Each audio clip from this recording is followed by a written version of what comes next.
Tybee Island leaders are finalizing plans for a major spring event expected to draw large crowds to the beach. The festival, now rebranded as Crush Reloaded, has prompted the city officials to roll out extensive preparations focused on public safety and crowd management. WSAV's Jillian Coles has a closer look at the preparations.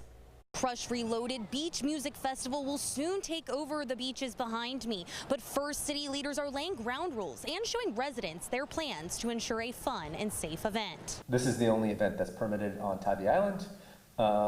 If anyone hears of other events floating around up there, and there are some people who are illicitly promoting other events, those are really just scams. Tybee Island City Manager Brett Bell says Crush Reloaded is the only event approved by council. He hopes working alongside an organizer will help keep the peace as hundreds of spring breakers from out of town hit the beach. He says a large influx of law enforcement agencies will be there to make sure that happens. Tybee Chief of Police Tiffany Hayes explains that parking lots on the south side will be closed to the public. City towing will only be used for safety matters. They're not going to be used to tow because someone parked inappropriately in your yard. So if that's a concern of yours, if you're a business owner, you need to go ahead and secure a tow company. Residents will start seeing road closures on April 17th with bicycle barricades blocking off an emergency lane and to protect residential houses. Leaders say returning event organizer Stephen Smalls is required to provide security in the festival area, a second ambulance, and cleanup after the event. Resident Gary Martin says this event has felt like a roller coaster year to year. WSAV has reported in the past the event has brought violence, snarled traffic, and complaints from island residents. They're hopeful for a repeat of 2025 when the event went off without any problems. I'm glad to hear that this sounds new, that Atlantic is going to deploy more places to put the trash and everything. So I'm happy to hear that. I mean, overall, I'm very pleased. Leaders say Tybee Island's public information officer will be on duty to provide updates on social media throughout the event. Reporting on Tybee Island, Jillian Coles, WSAV News 3. On your side. One person in custody following an overnight shooting at a local motel. Officers were called to the Thunderbird Motel on Ogeechee Road around 12:30 this morning, where they found one woman with a gunshot wound. Detectives say the woman was inside her room when a shot was fired through the door during a fight outside. Police say the suspect left the scene and was taken into custody a short time later by Savannah police. That suspect is also in the hospital after apparently being injured during the incident.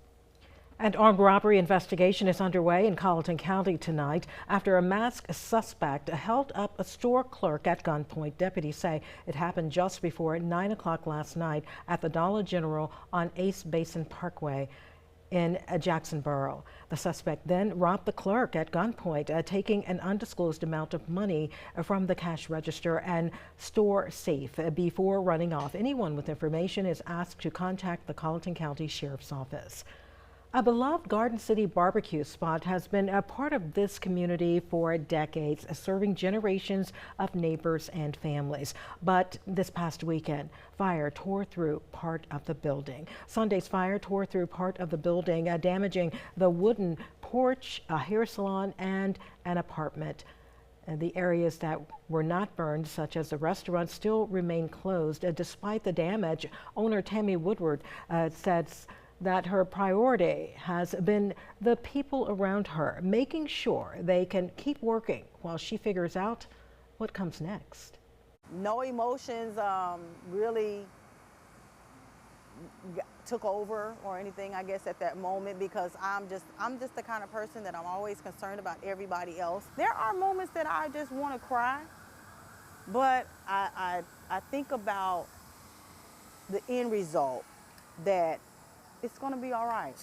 It's going to be all right. The business has its own GoFundMe accepting help from this rebuilding during this rebuilding process. Now, we will have all of the details for you on our website, WSAV.com. A Savannah FedEx facility is set to close its doors this summer, impacting more than 100 workers. The location on Nicholson Drive will shut down June 1st as part of FedEx's Network 2.0 plan. That is what the company officials are calling a long-term effort to streamline operations and improve efficiency. FedEx says some workers may be relocated to other facilities while others could be laid off. FedEx says customers should not expect any delays in service, and a drop-off site on Pooler on Coleman Parkway will remain open. In the Low Country, a tax break for one Port Royal apartment complex is now leaving local officials scrambling, costing the town, county, and schools more than $1 million. As WSAV's Danielle Cobb reports, questions are also being raised about how property tax laws are being used. Beaufort County, its schools, and the town of Port Royal went from receiving $1.3 million in property tax revenue from this apartment complex behind me to zero in one night. But how? That's the question that's left them stumped for answers. When an apartment complex with 40 buildings and over 300 units is no longer participating, that's a problem. The preserve at Port Royal no longer has to pay property taxes. There's right and there's wrong, and this is just wrong. Town leaders say that has led to a $350,000 loss for Port Royal, $260,000 deficit for the county, and a $726,000 revenue loss for the school district. That is a significant impact on our operations. So how are the owners of the apartment complex allowed to be exempt from paying those property taxes? For lack of a better term, a loophole in the state code for exemptions. Officials believe because the complex designated a small part of the property to affordable housing, the Department of Revenue allowed them to avoid paying taxes on the whole thing. But they still have little clarification why that is allowed, even after requesting information from the state. A lot of the pages were redacted, so there's no way for us to proof it. The town says this could create ripples locally and statewide. They hope for changes to the bill that allows this, but even if changes were made, that apartment complex would be grandfathered in. And an over $1 million budget shortfall would have to be made up. Now, I did talk to staff at the complex and ask how they were able to become completely exempt from property taxes. They weren't able to answer and sent my questions to corporate officials who have yet to get back to me. Danielle Cobb, WSAV News 3, on your side. New at 6, changes are on the way to how animal control in Effingham County operates, and it could affect residents countywide. The Sheriff's Office says a new policy will impact day-to-day humane enforcement as the animal shelter prepares to expand its kennels.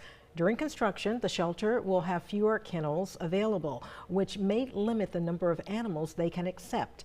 Officials are also reminding residents that the shelter and the Sheriff's Office are run separately. The Humane Enforcement Unit within the Sheriff's Office handles animal pickups and complaints.